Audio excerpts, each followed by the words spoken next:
So our presentation is over 1930, 1945 historical events in popular culture.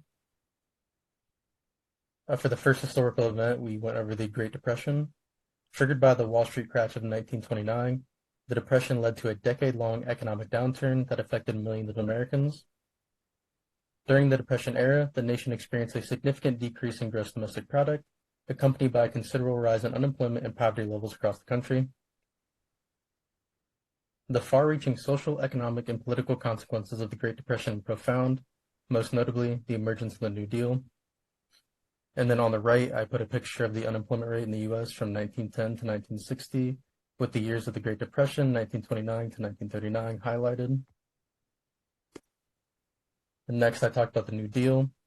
President Franklin D. Roosevelt responded to the economic crisis of the Great Depression by enacting a series of New Deal policies and programs. This initiative aimed to address the economic challenges faced by the country at the time, providing relief, recovery, and reform to restore financial stability and create jobs. The New Deal resulted in the establishment of several programs and agencies, including the Civilian Conservation Corps, that provided employment opportunities to young men, the Agricultural Adjustment Act, that aimed to stabilize crop prices and support farmers, and the Social Security Act, that established a system of retirement benefits for the elderly and disabled. The New Deal also created numerous employment programs that provided jobs to millions of Americans, such as the CCC and the Works Progression Administration. The WPA employed artists, writers, and musicians to create art and literature celebrating American culture. The New Deal also established social safety net programs such as Social Security and the Fair Labor Standards Act, which ensured workers received fair wages, benefits, and some financial stability in their retirement years. And as you can see on the left, I put a example of one of the WPA pictures, which is Ray Strong's 1934 painting depicting the early stages of the Golden Gate Bridge. And then up next, I have stories from people who actually went through the Great Depression. So it's a little video. In 1918, which would make me 11 then, in 1929 when the Depression started. And we pitched it. My dad pitched a tent there, built a deck, a foot and a half off the ground. And I think the tent must have been at least 12 by 14, 12 by 16. It was a big thing because our whole family lived in it. While my two uncles and my grandmother were living over in a two-car garage type building with a shed on the front of it for the kitchen. And so we lived in that tent. I don't remember how many years, but quite a while. And my little sister was born there. And so for a while there was the four of us, and then she was born. There was five of us living in that tent. I didn't know we were poor. I was looking for work, of course, and I applied at 63 different places. I kept a record of on a notebook, and some of those places I had checked 3 different times. I went to the 3 different times, 63 places, and there's just no job. And when I tell you about what the data world collections were like, there's no money. And so finally I had some training and I wanted to get some experience, and I said, well, I'll work for nothing. And because I want some experience, if nothing else. And they couldn't believe it, but they took me on at $40 a month, which they took me on for nothing. At the end of the month, I got a check for $40. And I just couldn't believe it. But they had, I guess I was worth $40 a month to them. So anyway, they paid me $40 that month, and the next month, and the next month. So that was my first job. By the time I graduated, there wasn't any banks. So I went to work for Goodfellow Brothers, taking care of their kids for 10 cents an hour. A lot of money at that time. And then in the fall of 35, after my second child was born, we lived in Cashmere. The fruit all froze in the fields. There was no apple. Packing sheds open that. That was a rough winter. So the next up, our second historical event is the Dust Bowl. And the Dust Bowl was a devastating period of intense dust storms that ravaged the Great Plains region of the United States during the 1930s.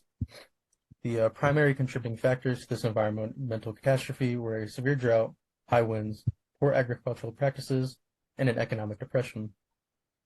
The severity of this drought led to a significant decrease of rainfall, resulting in the depletion of soil moisture and the drying up of vital waterways. Overcultivation and overgrazing practices by farmers further exacerbated the situation, leading to the erosion of topsoil, and this topsoil was then swept up in massive dust storms caused by wind erosion.